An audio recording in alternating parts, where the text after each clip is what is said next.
Kalau Allah membukakan rasa, zikir terasa ringan. Biasanya gak bisa tahajud jadi bisa tahajud. Biasanya gak senang pengajian jadi senang pengajian. Itu namanya Allah ingin memberi kita ma'rifat.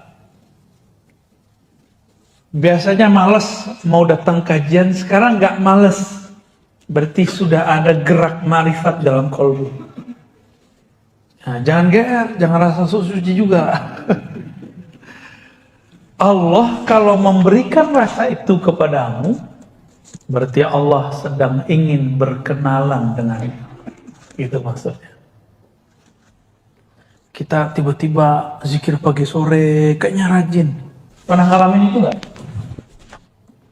Baca Quran biasanya setahun sekali.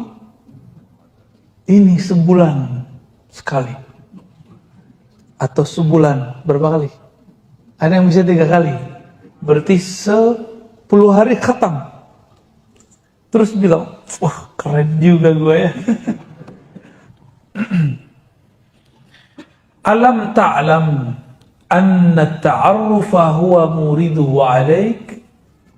Tahukah kamu bahwasannya ma'rifat itu keinginan kamu tadi untuk bangun lebih awal, pergi sholat berjamaah, apalagi berzikir pagi sore yang teratur, ikut pengajian walaupun jaraknya jauh. Jangan takjub dengan diri sendiri, tapi tahukah kamu bahwa makrifat itu dialah yang memberikannya kepadamu. Wal a'mal, sedangkan amalan, a'anta muhdiha ilaih, apakah kamu yang memberikan hadiah kepadanya? Ini kalau versi orang awam nih, gimana? Kalau kita ibadah, kita yang mempersembahkan hadiah kepada Allah, benar nggak? Tapi kalau orang kenal Allah, apa kata mereka? Ya Rabb, aku bisa sholat karena Engkau yang membuat aku bisa sholat. Saya sering nanya jamaah, ini sama nggak jawabannya di sini? Bapak Ibu bisa bangun tahajud? Itu yang bangunin siapa? Alarm. Yakin? Alarm, pasangan, atau Allah? Dalam surat Az-Zumar dikatakan, Allah lah yatawaffal anfusa, yang mewafatkan jiwa-jiwa. Di antara jiwa itu ada yang Allah yumsik, Allah tarik, mati namanya. Ada yang Allah yursil, Allah lepas kembali, maka dia bangun dari tidurnya. Oleh karena itu, tidur itu saudaranya mati. Karena selangkah lagi mati, Pak. Kalau nggak dibalikin, mati sudah. Gitu. Doa kita apa bangun tidur? Segala puji bagi Engkau ya Allah, ahyana, yang kembali menghidupkan kami. Benar ya? Berarti hidup, kita dihidup nih. Tertidur itu mau mati namanya. Pengen mati enak atau mati susah? Mati enak. Jangan nonton ya sebelum tidur. Terus gimana sebelum tidur? Sebelum tidur, tumbuhkan al-yakin tadi. Bisa lewat zikir, bisa lewat pengajian, bisa lewat conditioning di pikiran kita. Coba malam ini tidur, semua dendam kita buang. Bisa nggak? Bisa nggak, Pak? Utang sih benar, dendam jangan. Bisa nggak? Malam ini kita tidur pegang dada, ya Allah, di hatiku ada noda-noda dendam. Izinkan aku tidur, noda itu tiada, telah Engkau angkat ya. Ada benci, semoga terangkat. Ada putus asa karena masa lalu gelap, tolong ya Allah, kegelapan putus asa itu Engkau angkat. Semua kita punya masa lalu yang saya nggak tahu, masa lalu Bapak Ibu ini apa, ya. Saya punya masa lalu, Bapak punya masa lalu. Jangan sampai masa lalu itu membuat kita tidak move on, ya. Harus move on, harus maju terus. Ada beberapa kawan sahabat saya ajak, ayo ngaji. Aduh, saya ini kotor, dan nggak pantas duduk di masjid. Lah, sama kamu doang yang kotor. Saya juga kotor. Sama-sama kotor kita semua. Setiap hari kita nggak mau kotor, kotoran itu datang ke dalam kalbu. Jadi nggak usah putus asa. Itu kan setan yang menghambat dia. Nah, Bapak Ibu yang punya masa lalu yang gelap, sekarang bisa maju. Berarti dia dapat hadiah ma'rifat dari Allah Subhanahu wa ta'ala. Aynama tuhdihi ilaihi mimma huwa muridu alaih. Mana persembahanmu kepada Allah? Jika yang kamu anggap itu persembahan, sholat kamu anggap hadiah kepada Allah, terus kamu bisa sholat karena siapa? Kalau Allah nggak bangunin, bisa tahajud nggak? Bisa tahajud nggak? Berarti kita tahajud itu hadiah dari Allah atau kita ngasih hadiah kepada Allah? Gimana kira-kira? Mulai malam ini bisa nggak ganti persepsi? Tahajud itu tanda terima kasih. Itu yang dimaksud Nabi waktu Aisyah bertanya. Ini gak pernah diungkap Pak sebelumnya, jarang orang mengungkap ini. 1-2 paling kiai kita yang mengungkap ini. Karena selama ini kajian hikam cuma di pesantren-pesantren, di majelis-majelis thariqat. Orang nikmat japos, tiap berapa kali kirim Fatihah ya. Tembus juga ya. Tapi kita buat kajiannya ya mohon maaf weekday begini ya, hari Senin lagi ya. Ya alhamdulillah. Itu namanya ta'aruf, ma'rifat masuk dalam kolbu. Mau hari apa jadi Ustaz. Nabi ditanya oleh Sayyidatuna Aisyah, kenapa engkau masih sholat sebanyak itu wahai Rasulullah? Sampai kakimu kapalan wahai Rasulullah. Sedangkan engkau diampuni dulu, sekarang dan nanti. Apa jawaban Nabi? Afala an akuna abdan syakura. Apakah aku tidak boleh wahai Aisyah menjadi hamba yang berterima kasih kepada Allah? Karena aku dibangunkan malam ini, aku berterima kasih karena dibangunkannya. Aku diizinkan sujud, aku berterima kasih bisa sujud lama-lama. Aku diizinkan masih bisa ngangkat tangan. Allahu Akbar. Di saat orang masih ngorok. Jadi Bapak bisa hidup, datang sekarang, jangan care dulu, katakanlah hati terima kasih ya Allah. Di saat teman-temanku istirahatnya adalah tidur atau main handphone atau nonton, Engkau gerakkan aku beristirahat dengan cara mendengarkan hikmah-hikmah dari walimu. Al-Imam Ibn Atha'illah As-Sakandari, waliullah di zamannya, kutub bahkan Al-Ghaus, ya.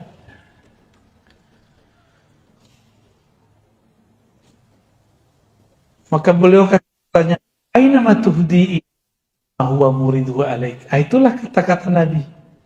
Apakah aku tidak boleh bersyukur? Apakah aku tidak boleh berterima kasih kepada Allah SWT? Saya jelasin begini Pak, bukan saya yang pinter Pak. Jangan salah paham ya. Bukan saya yang pinter. Saya bisa menjelaskan begini karena saya dulu mau khidmah kepada guru-guru saya. Maka Allah kasih hadiah ini. Jadi ini hadiah dari Allah, bukan saya yang menghadiahkan ke Bapak. Ya. Maka nanti kalau ada yang bisa baca kitab, bawa kitabnya ke sini Pak. Jadi ngaji, lihat walaupun terjemahan, baca aja. Siapa tahu ada umur, ya. Bisa mengajarkannya, ya. Amin. Kalau enggak bisa ngajarin orang, dia di rumah kita. Siapa tahu ya. Jadi gimana? Masih minta pahala? Saya malu meminta pahala kepada Allah. Ya. Pahala itu bahasa Sanskerta berarti balasan. Berani minta balasan dari Allah? Ibarat gini, saya minjem mobil Bapak, saya pinjam nih mobil Bapak hari ini, pulang-pulang bersih, terus saya bilang, mana bayarannya Mas? Ya, saya minjem, terus saya minta bayaran dari pinjaman itu, waras nggak? Jadi sebenarnya banyak orang beribadah tuh belum sampai babul yakin. Kalau dibilang nggak waras termarah Pak ya. Masa dengan cuma sholat 5 waktu, sholat tahajud yang berkabut itu, sholat duha yang kusut itu, terus kita berani meminta sesuatu balasan dari Allah Subhanahu Wa Taala. Itu orang nggak tahu posisi dia. Ya kalau bahasa kasarnya nggak tahu diri lah. Berarti dia belum sampai kepada kesadaran ma'rifat. Sholatnya baru sholat nafsu. Belum sholatnya seorang yang bermakrifat. Dia nafsu mau dapat sesuatu, dia sholat. Mengoboga sholatnya memperlancar, dia dapat sesuatu. Itu nggak baik ya.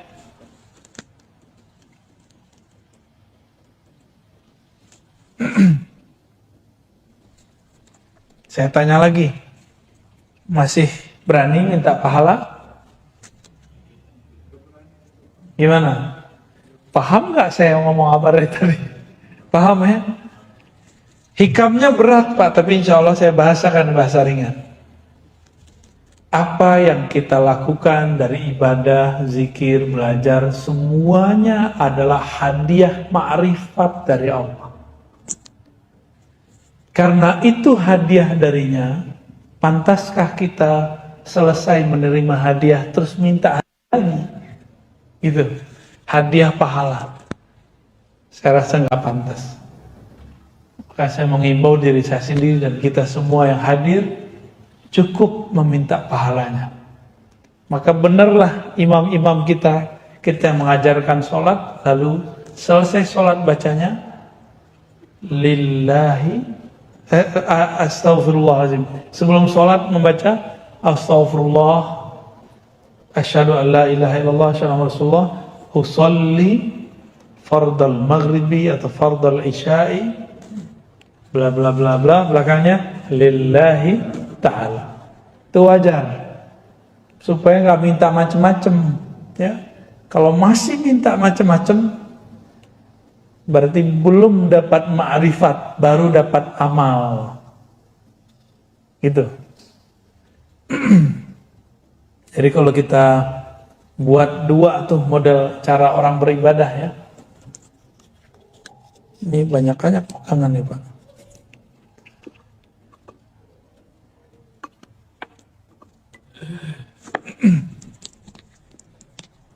Allah Subhanahu Wa Taala, ini kita buat ilustrasi. Ini bukan Allah, ini hanya nama yang menunjukkan tentang Allah. Allah menurunkan ma'rifat. Apa yang diturunkan? Biar kepalanya tengong dikit Pak. Ma'rifat. Bentuk ma'rifat itu apa? Ilmu dulu. Ilmu, apalagi?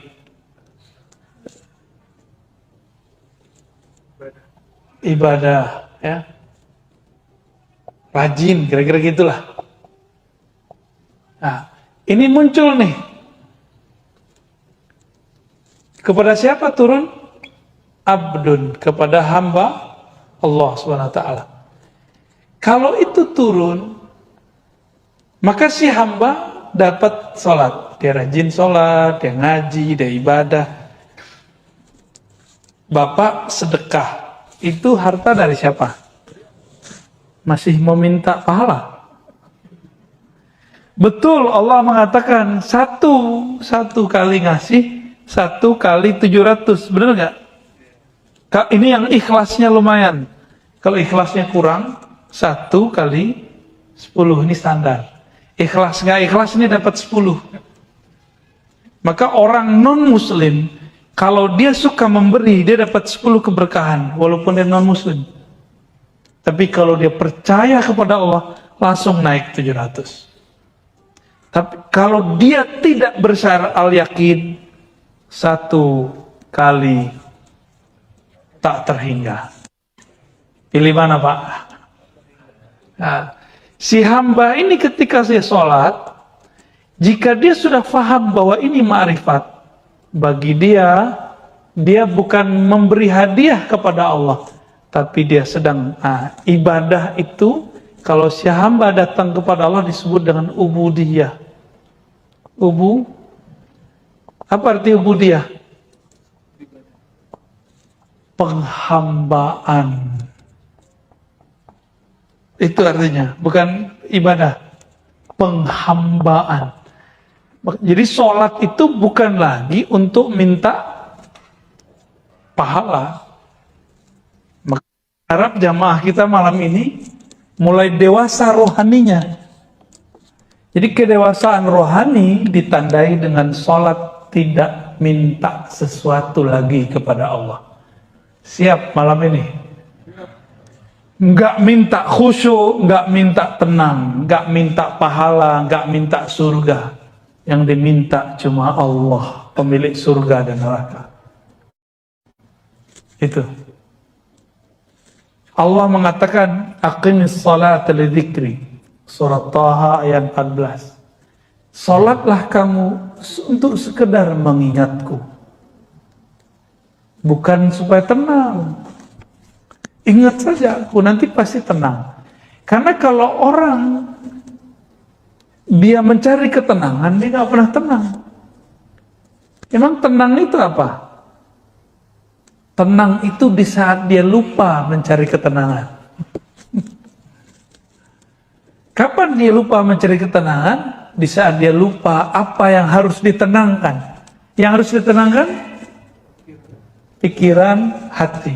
Lupakan itu, baru masuk ke zikrullah. Maka zikir itu ada tingkatannya 3. Tingkatan zikir, Pak. Pertama, zikir menyebut. Ya, ini tingkatan zikir nih. Kalau kita buat tingkatan zikir, zikrullah ya.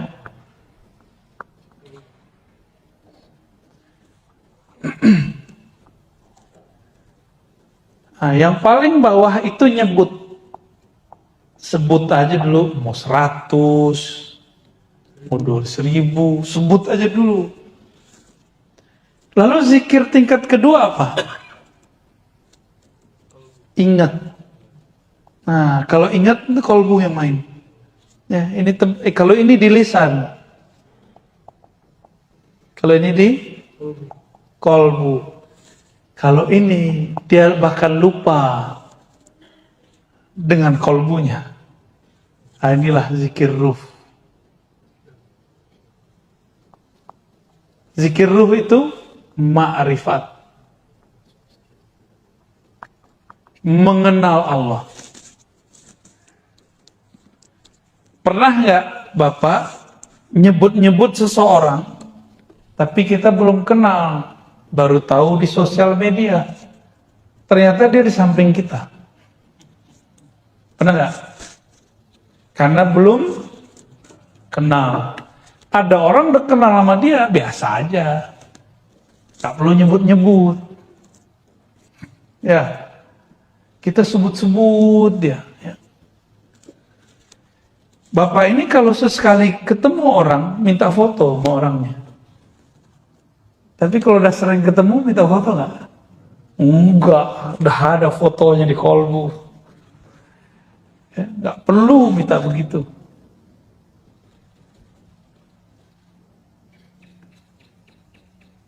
Nah, itulah modelnya.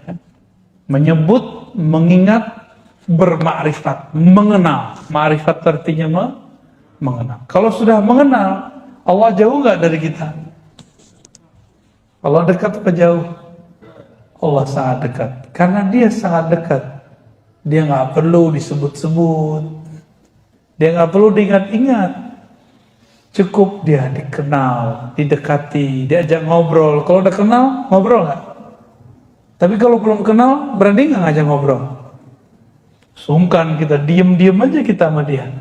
Maka zikir tertinggi adalah zikir mengenal.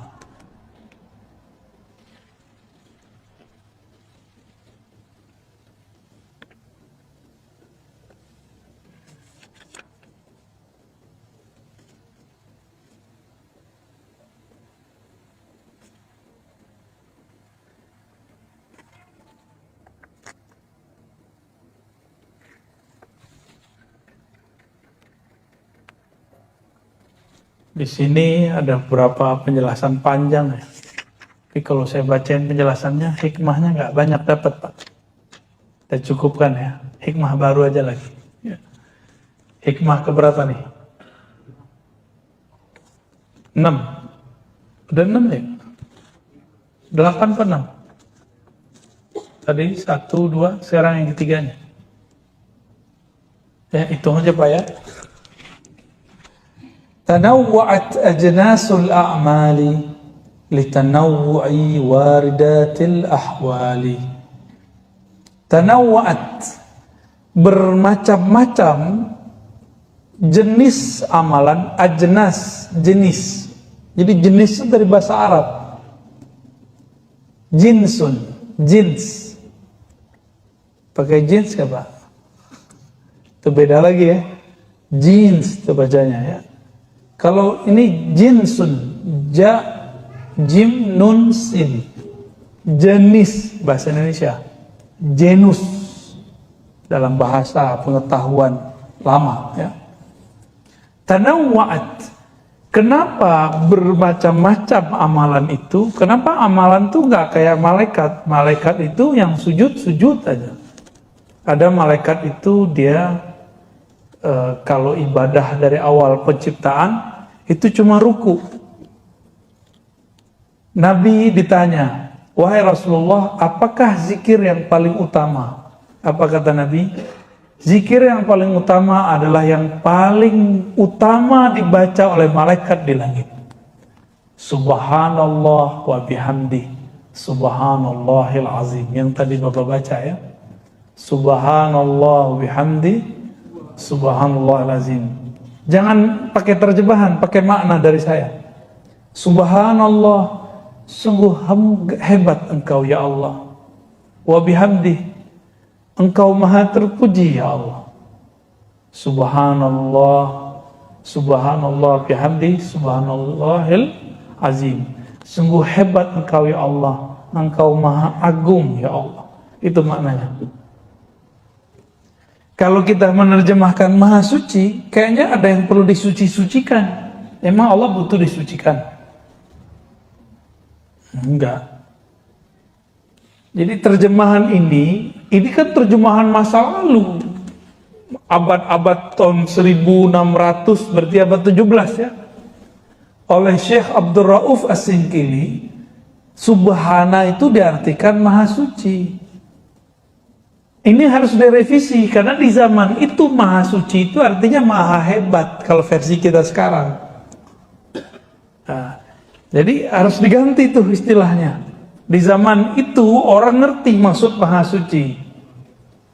Di masa sekarang maha suci itu terjemahannya adalah maha hebat. Ya. Dari mana kita tahu?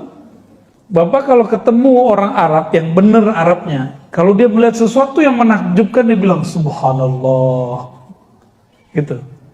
Ya. Melihat yang cantik sekali atau gagah sekali itu dia bilang subhanallah, gitu. Ya. Saking dia merasa hebat banget ini. Kok ada orang secakap ini gitu. Atau dia menyaksikan suatu kejadian yang di luar logika dia akan ngomong apa? Subhanallah. Itu orang Arab. Lain dengan Masya Allah, beda lagi. Mungkin nggak dalam semalam orang pindah kota tanpa pakai pesawat, tanpa pakai bus, tanpa pakai alat dari Jakarta ke Surabaya dalam waktu cuma sedetik.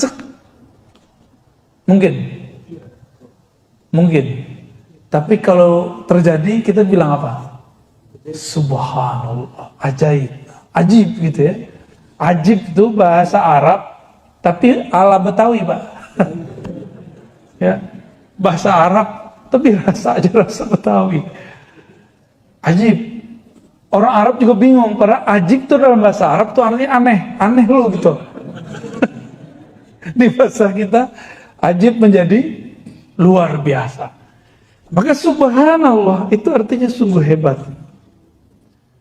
Saya menganjurkan Bapak Ibu kalau nonton itu yang ditonton penemuan ahli-ahli ilmu, ilmuwan kita mengenai darah, hebatnya jantung, dahsyatnya otak, satu molekul di tubuh. Aduh, kalau kita lihat itu tubuh kita langsung bertasbih lagi, Pak. Baik. Amalan itu banyak jenisnya karena pemberian Allah juga beragam bentuknya. Itu hikmah malam ini. Kenapa ada zikir subhanallah, ada zikir Allahu Akbar, ada zikir la ilaha illallah? Karena rahasia yang Allah mau beri juga beragam. Allah kaya atau miskin?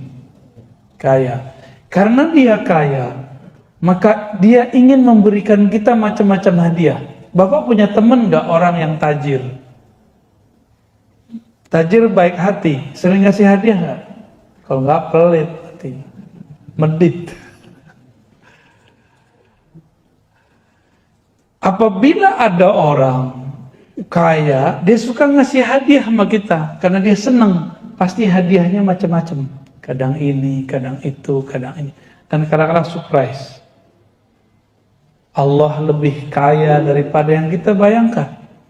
Dia ingin kita menerima itu. Tapi Allah Subhanahu wa Ta'ala ingin kita siap menerimanya. Allah nggak butuh tasbih, kita nggak butuh. Allah nggak butuh sholat, kita nggak. Yang Allah mau dari kita adalah engkau siap-siaplah menerimanya. Gitu. Kita mau kasih motor ke anak kecil umur 10 tahun. Tanda sayang atau bunuh? Ya, konyol atau hebat? Konyol itu. Allah itu ingin memberi sesuatu, hambanya itu siap gitu. Maka anak muda nih, ya, yang suka main sosial media, nggak usah haus popularitas, nggak kuat nanti kalau populer. Ya. Orang yang menghambakan popularitas tersiksa. Kalau satu orang dislike tuh tersiksa. Ya, ada orang ngeritik dikit, sakit hati. Kalau hamba syuhrah, abdus syuhrah, hamba popularitas. Kan sekarang anak-anak cita-citanya kalau ditanya, bang, mau jadi apa? YouTuber. Aduh, Masya Allah. Saya kaget-kaget tuh anak-anak ditanya begitu sekarang. Dia nggak tahu resikonya. Dia nggak tahu resikonya. Orang kalau sudah terkenal dengan satu brand, dia harus memaksakan dirinya seperti itu. Dan itu sandiwara yang paling menyiksa diri. Bapak tahu orang yang nyanyi pop, yang umuran Bapak itu loh, Pak. Ya, bukan yang di Indonesia, Kan ada tuh yang orang Palembang tuh siapa namanya? Yang pernah di TVRI terus dipecat. Bukan, masih hidup. Siapa namanya gitu? Itu kan keluarga dia keluarga musisi segala macam. Itu terkenalnya ngepop, tapi di rumah ngedangdut, Pak. Tapi kalau dia main dangdut di luar, itu merusak brandingnya. Itulah popularitas. Saya dulu pernah diundang oleh seorang motivator bersama teman-teman saya. Kebetulan waktu itu kita ngurusin lembaga dakwah. Si motivator ini ingin mengajari ustadz. Nah, bayangin coba. Hebat tuh ya. Hebat bener ya. Ingin ngajarin ustadz nge-brand dirinya. Nah, kita tuh harus nge-brand diri ya. Oh, kita dengerin aja dia main. Nge-brand oke, bagus. Akhirnya ada yang nge-brand diri pakai warna baju. Ya kan, ada kan ustadz dengan baju tertentu? Ya boleh-boleh aja sih Pak. Dulu ada rame tuh, Pandawa 5 tuh ada kan? Yang nggak ada tuh Ustadz Petruk tuh nggak ada dulu. Macam-macam, jadi mereka membuat branding. Itu pengaruh beberapa motivator ini. Saya tahu beberapa motivator ini menggurui si ustadz yang sebenarnya ustadz itu adalah seorang guru. Nggak sopan bener ya.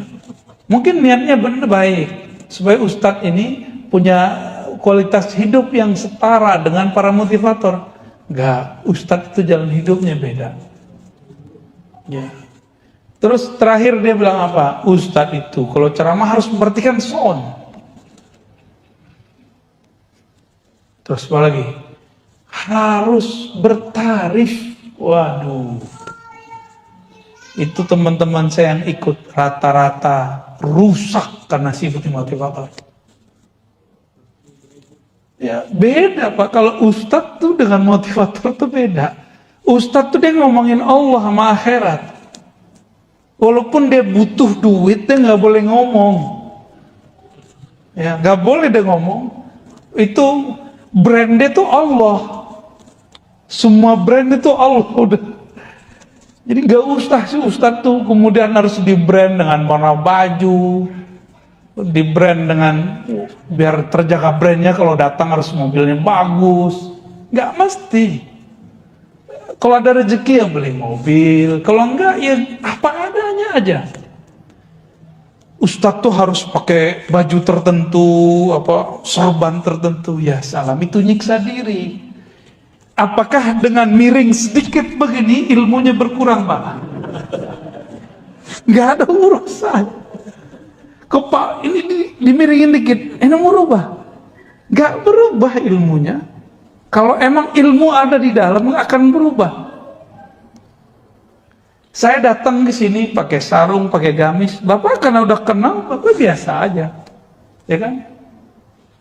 Karena saya juga biasa, Bapak biasa juga kan? Saya datang sebagai orang biasa, nggak pakai tarif-tarifan. Bapak santai kan? Kalau nggak Bapak deg-degan juga Pak. Kita udah bayar nih, udah panjer nih, deg-degan juga. Maka di Quran, di surat Yasin itu jelas kalam Allah. Ittabi'u man la yas'alukum ajra. Ikutilah orang yang tidak minta tarif. Mereka lah orang-orang yang dapat hidayah. Kalau bahasa Imam Malik, wa ma lillahi baqiyah. Suatu karir, karya, kinerja, dakwah karena Allah pasti kekal. Kita ini gak ada yang sempurna Pak. Tapi kalau kita nempel kepada Allah, sempurna jadinya. Semua kita punya dosa, tapi kalau kita nempel kepada ampunan Allah, kita diampuni oleh Allah. Salat kita gak ada yang bagus, tapi kalau kita nempel kepada ridha Allah, Allah akan baguskan salat itu. Ya. Ketika seseorang baca Alhamdulillah, maka akan ada satu kondisi di kolbunya kalau dia berkoneksi dengan Allah. Pahami dulu makna Alhamdulillah. Alhamdulillah artinya thanks God. Ya. Syukran ya Allah. Terima kasih ya Allah. Semua pujian itu milikmu ya Allah.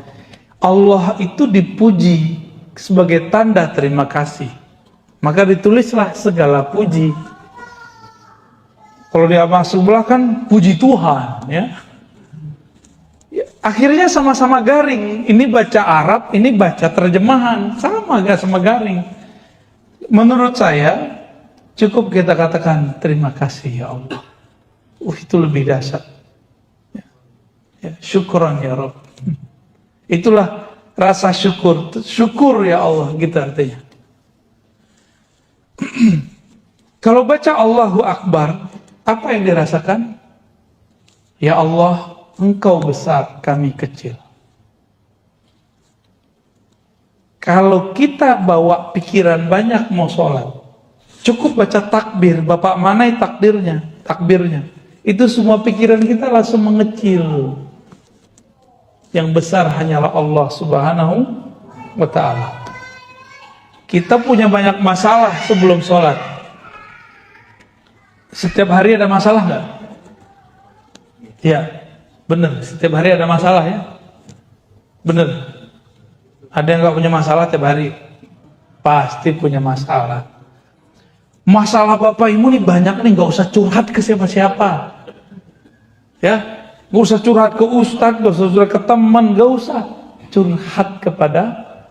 Cukup katakan Allahu Akbar, ya Allah masalahku banyak, tapi Engkau ampunan rahmatnya, bantuannya lebih banyak, jalan keluarnya lebih banyak. Itu selesai cepat itu Pak. Selesai cepat itu. Jadi kita ini mentok karena kita jalan lewat jalan buntu. Coba mundur dulu, kan nggak mau mundur. Mundur, cari yang baru.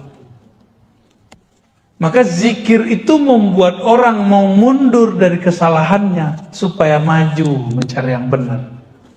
Itu yang disebut taubat. Ya. Jadi pribadi taubat itu bukan pribadi yang sering baca astagfirullah, astagfirullah, astagfirullah. Itu namanya bacaan istighfar. Ya, taubat itu pribadi yang tidak menyalahkan siapa-siapa, tapi dia menyalahkan dirinya.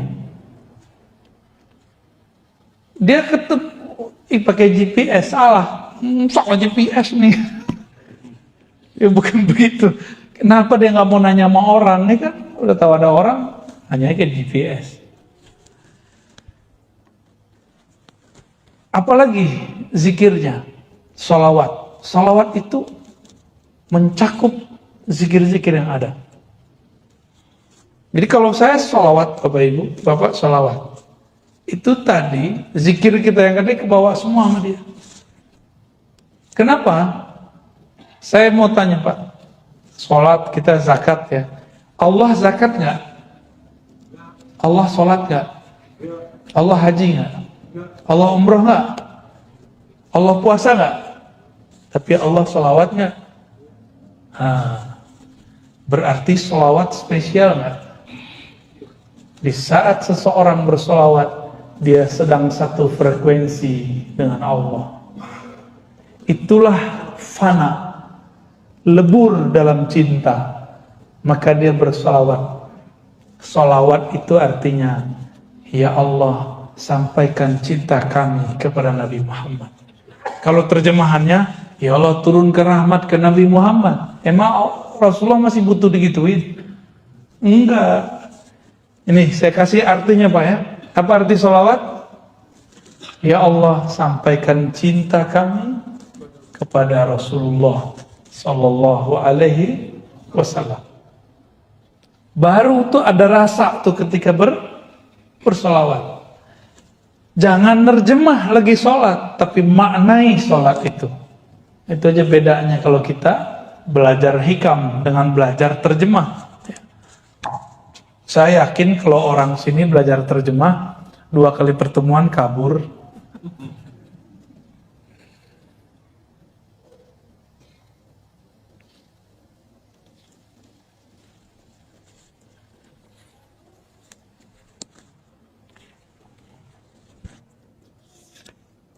Kata pensyarah kitab ini, saya bacakan biar berkah juga ya, Imam Ibnu Abbad. Dan beliau, setiap zikir ada waridnya, ada hadiahnya. Setiap amalan ada hadiah, rahasia yang tersimpan di dalamnya. Apakah warid itu? Ma yaridu 'alal qulubi minal ma'arifir rabbaniyah wal asrarir ruhiyah. Warid itu adalah suatu kondisi rohani di mana kolbu mendapatkan makrifat dari Allah dan rahasia-rahasia darinya. Ketika Bapak sujud, rasanya apa? Kepala pegel. Itu doang. Imamnya kelamaan nih, gitu. Berarti belum dapat asrarnya. Tapi Bapak sujud, terus terasa, ya Allah, kepalaku sekarang di titik terendah di bumi. Bahkan dia lebih rendah daripada tempat buang air besarku. Yang kita bedak-bedakin tiap hari itu ya Bu ya. Ini mas-masnya pakai bedak kan nih. Gak usah lah, cukup istri kita aja yang cantik ya. Kita gak usah jadi cowok cantik. Rawat sih boleh, tapi jangan bikin riuh untuk badan sendiri. Laki-laki itu gak usah begitu ya.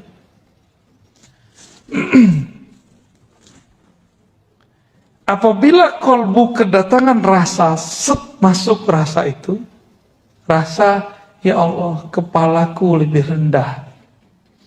Aku taruh serendah-rendahnya, bahkan lebih rendah dari tumitku. Itu Bapak kecanduan sujud, Pak.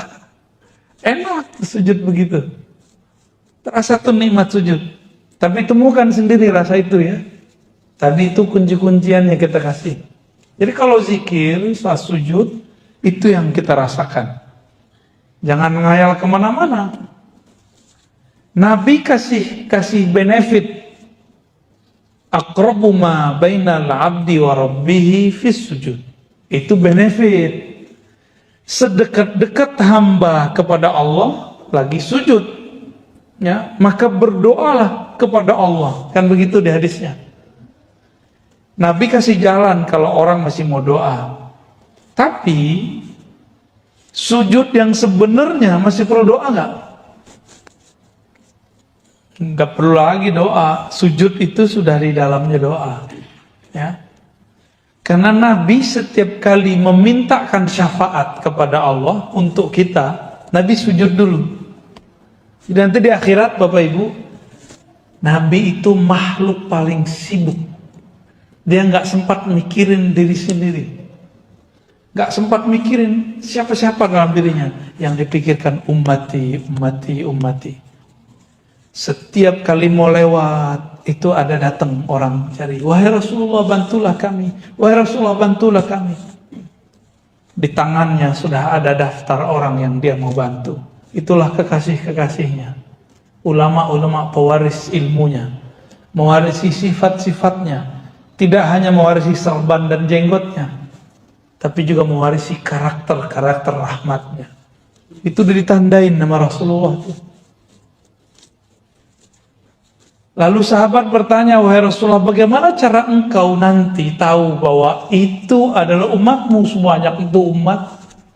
Jawaban Nabi, aku mengetahuinya dari ghurran muhajjalin, dari pancaran bekas wudu.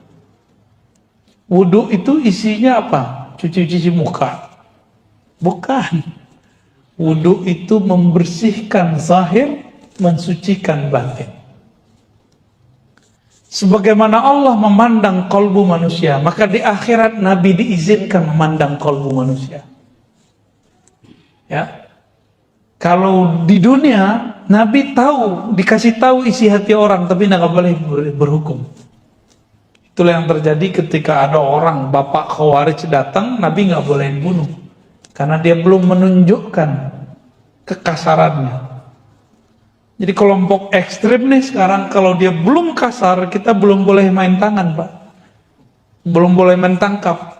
Tapi kalau dia sudah menyiapkan bom, mau membunuh, Masya Allah, itu boleh. Dan kita meridhoi kalau ada polisi, bagian tertentu di polisi melakukan itu. Itu penyelamatan bagi kita. Ya, penyelamatan bagi negara ini. Bapak mau nanti buat maulid di bom orang? Mau nggak nanti? Ya. Nah, maka kelompok-kelompok ini sekarang muncul itu diberangus oleh salah satu perangkat kepolisian. Kita doakan mereka supaya tetap tulus kepada Allah Subhanahu wa taala ya.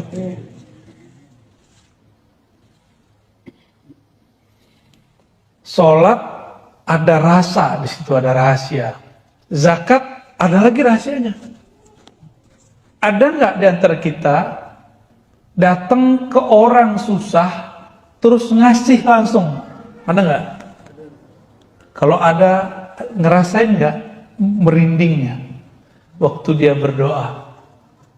Senangnya bukan main. Nanti cobain Pak ya. Jangan sombong, ngundang-ngundang fakir miskin ke rumah. Itu paling gak suka tuh ya. Mohon maaf Pak kalau pernah melakukan. Bapak belagu itu namanya. Dia udah miskin, udah yatim piatu, udah susah. Dia harus menghancurkan egonya lagi untuk datang ke rumah kita. Terus kita kasih amplop, belagu amat. Kayak bakal kaya selama-lamanya aja ya.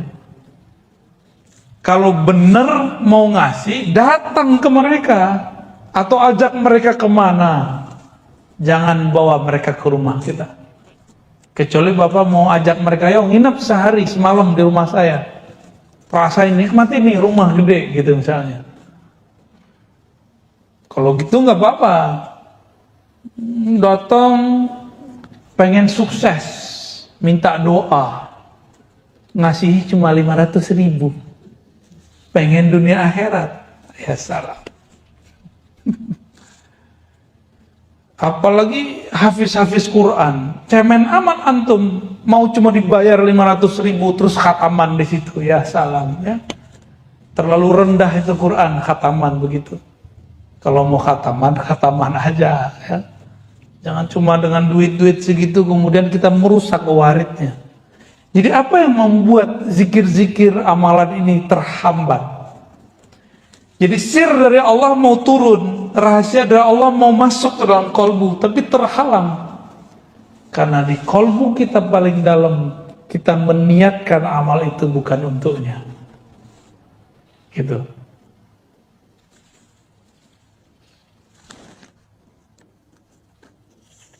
Jadi kalau Bapak Ibu ntar wiridan, udah ya, ijazah yang lama itu simpen aja.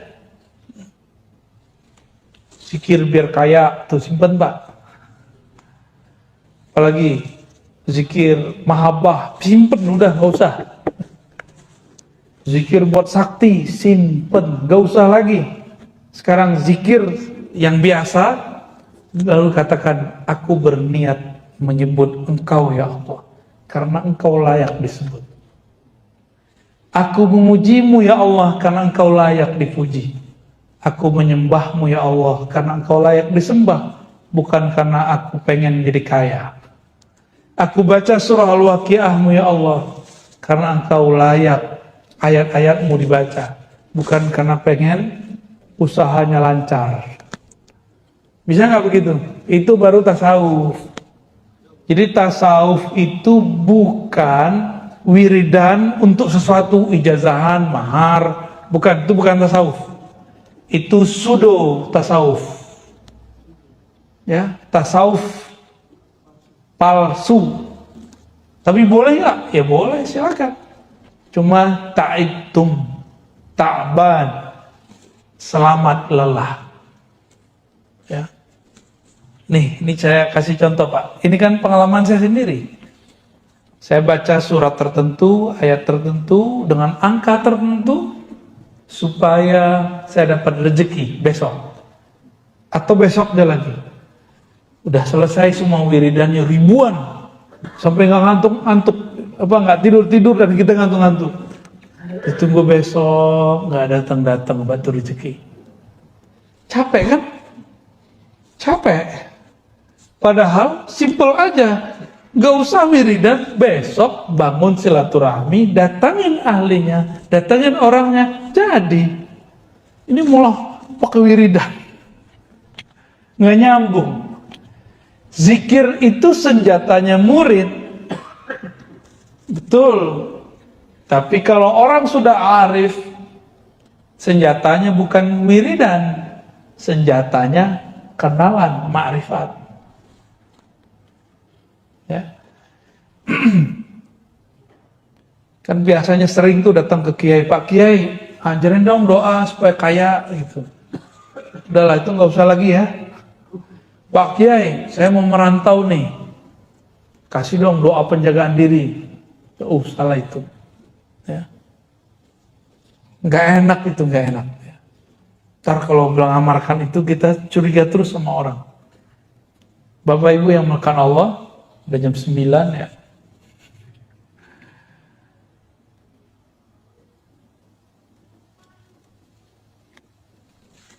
Ketika warid itu datang, kadang-kadang berefek.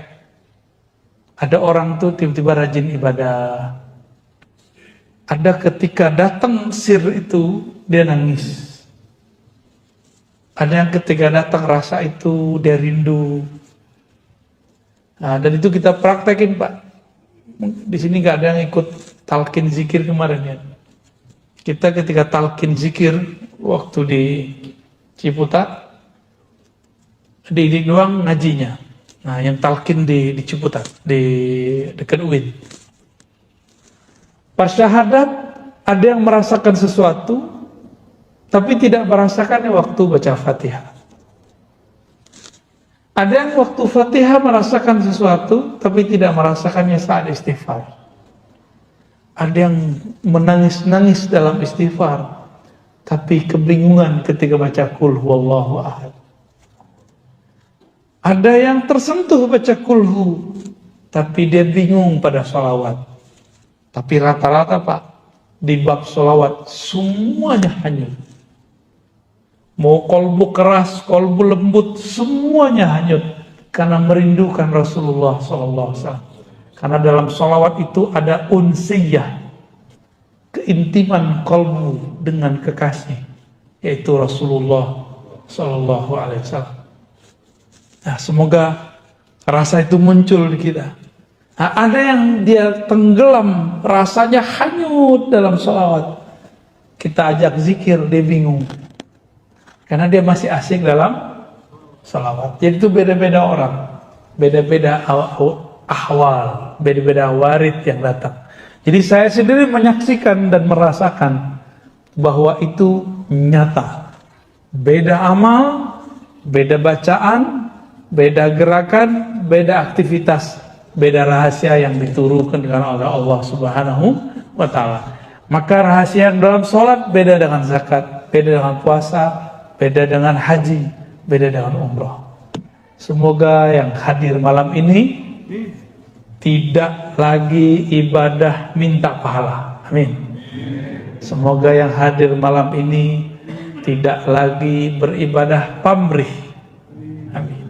Bukan lagi karena pengen dapat surga, bukan lagi karena dijauhkan dari neraka, bukan lagi karena pengen dapat ketenangan dan kekhusyuan.